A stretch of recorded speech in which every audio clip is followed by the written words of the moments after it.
वैदिक पर्सपेक्टिव के इस YouTube चैनल को सब्सक्राइब करें, वीडियो को लाइक व शेयर करें। ओम इमाम अग्ने सरणीमीम रसो न इम मध्वानम यमगाम दूरात आपिह पिता प्रमतिः सौम्यनाम भूमि है इस्यरे सी क्रन्मर्त्या नाम। ओम। इस अविद्या हिंसा को हे अग्नि दूर करो, हमारे इस मार्ग को जिसे हम दूर से प्राप्त हों। प्रेम पूर्वक प्राप्त होने वाला पिता उत्तम बुद्धिमान है, सौम्यों का भ्रमण करने वाले, मरणशीलों को ऋषि बनाने वाले। ये ऋग्वेद के प्रथम मंडल के 31वें सूक्त का ये 16वां मंत्र यहाँ लिया जा रहा है।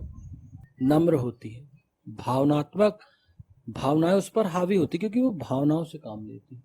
लेकिन पिता जो है वो थोड़ा कठोर होता है, वो अपनी भावनाओं को एकदम से वैसे प्रदर्शित नहीं करता जैसी माँ कर जाती है। तो यही चीजें हैं, वो बुद्धिमत्ता पूर्ण निर्णय लेगा, रचनात्मकता उत्पन्न करने का प्रयास करेगा और भविष्य का चित्र खींच लेता है पिता। अपनी संतानों को देख के उसको समझ में आ जाता है कि मेरी संतानों का क्या स्तर है, बौद्धिक स्तर क्या है, मानसिक स्तर क्या है, और वो किस लेवल तक आगे जा सकते हैं, कहाँ तक पहुंच सकते हैं। तो वो उस हिसाब से तैयारी करता है अपनी संतानों के लिए। और माँ जो है वो बहुत सारी चीजों को इग्नोर करती है। उसके सामने अगर कोई बुराई करेगा पुत्र की तो वो सह नहीं पाएगी, उसकी संतानों की सह नहीं पाती, वो लड़ने लगेगी, तुम ऐसा कैसे हमारे पुत्र को बोल रहे हैं। लेकिन अगर पिता के सामने कोई उनकी संतानों की बुराई करे तो वो सुनेगा, तो उसको आएगी। लेकिन वो स्वीकार करता है कि हाँ ये बात में सच्चाई तो है, क्योंकि वो उसको पता है ना कि मेरी संतान कितनी। और फिर वो वहां प्रयास करता है कि मैं कैसे इस कमी को पूर्ण करूं, मेरी संतानों में ये कमी है तो मैं उन चीजों से कैसे उसको मुक्त करूं और कैसे उसको उन कमियों से निकाल के उनमें विशेषताओं, उनके अंदर विशेषताएं उत्पन्न करूं। तो ये एक पिता की भूमिका होती है। इसे अच्छी तरह समझे जाने की आवश्यकता है। इसी प्रकार प्रशासक, राजनायक भी अपने प्रशासितों, अपनी प्रजा से बुद्धिमत्ता पूर्वक प्रेम करता है। हाँ, मेन बात यही है। इसी प्रकार जो प्रशासक है, राजा है, जनप्रतिनिधि है, अपन राजा बोले, प्रशासक बोले, वो अपने प्रशासितों पर, जिन पर वो शासन करते हैं, तो उनसे बुद्धिमत्ता पूर्वक प्रेम करते हैं। वह उनका उत्थान चाहता है, उन्हें सफलता प्रदान करना चाहता है। प्रजा को यह समझना आवश्यक है। प्रजा को यह समझना पड़ेगा कि राजा जो है, हमारा प्रशासक जो है, वो हमसे प्रेम करता है।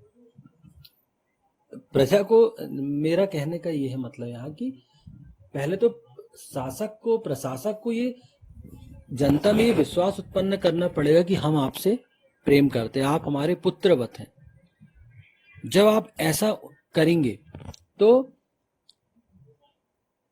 प्रजा को भी ये समझना पड़ेगा कि हमारा प्रशासक जो है वो हमसे प्रेम करता है और हम उसके आधार पर उसको कभी हम नीचा न देखने दें। तो वो जो नियम कानून समय समय पर बनाता है, समीक्षाएं करता है नियमों की, और उस आधार पर अपने पॉलिसी में चेंजेस लाता है। क्यों? क्योंकि उसको पता है कि मेरे देश को कैसे आगे बढ़ना, मेरे देश के में रहने वाले लोगों का जीवन स्तर कैसे ऊंचा हो। तो ये राजा का दायित्व होता है, प्रशासक का दायित्व होता है। और वो भी कई बार कठोर निर्णय लेता है। क्यों? क्योंकि उसको आगे बहुत डेवलपमेंट करना है ना। तो उसको पता है कि मुझे कुछ निर्णय लेने पड़ेंगे जो तत्काल में लोगों को परेशानी लग सकती है कि यार अभी ये कहाँ के ये नियम आ गए। तत्काल में परेशानी तो आ सकती है लोगों को, लेकिन आप अल्टीमेटली देखेंगे अंततः आगे जाकर तो वो निर्णय सही होता। तो प्रजा, प्रशासक और पिता को एक तराजू पे तौलता है परमपिता परमेश्वर, ईश्वर। जैसे एक परिवार में जो भूमिका पिता की होती है, वही भूमिका राष्ट्र में, देश में राष्ट्र नायक की होती है, प्रशासक की होती है। उसको भी अपनी संतानों, अपनी प्रजा को संतान समझकर ही व्यवहार करना है। ये वेद स्पष्ट आदेश है, वेद में ये इस मंत्र में स्पष्ट आदेश दिया गया है। तभी संतानों का भी उत्थान होगा, और बड़े रूप में देखें तो प्रजा का भी तभी उत्थान होगा। सौम्यो सौम्या नाम से अभिप्रेत यहाँ संतान है। तात्पर्य यह है कि व्यक्ति को अपनी संतानों के प्रति लापरवाह नहीं रहना है। उन्हें अपनी बुद्धि और विवेक द्वारा, अपनी अंतर्दृष्टि द्वारा एक प्रकार से अपनी संतानों के अंदर प्रवेश कर जाना है। हाँ, सौम्यो सौम्या नाम मतलब यहाँ संतान से विपरीत है। तो स्पष्ट आदेश है कि पिता को अथवा प्रशासक को अपनी संतान या प्रजा के प्रति लापरवाह नहीं रहना। हम यहाँ छोटे रूप में बात करें तो संतानों के प्रति पिता को लापरवाह नहीं रहना। लापरवाह उसको होना ही नहीं, क्योंकि अगर वो लापरवाह हुआ तो फिर बच्चे हाथ से निकल जाएंगे। उन्हें अपनी बुद्धि और विवेक द्वारा, अपनी अंतर्दृष्टि द्वारा एक प्रकार से अपनी संतानों के अंदर प्रवेश कर जाना है।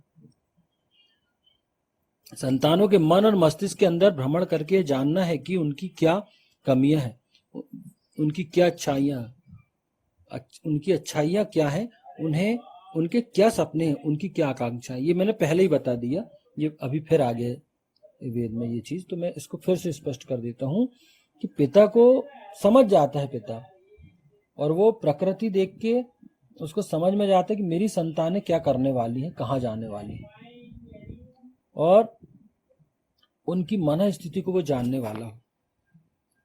उनके मन मस्तिष्क के अंदर भ्रमण करके उनकी भावनाओं, उनकी इच्छाओं, उनकी जो एक्टिविटी है, जो उनकी हरकत है, उससे उसको समझ में आता है कि इसका रास्ता क्या है। और उसको वेद कहता है कि आपको हमेशा अलर्ट रहना होता है संतानों के प्रति, किस उम्र में, किस आयु में वो क्या कर रहे हैं।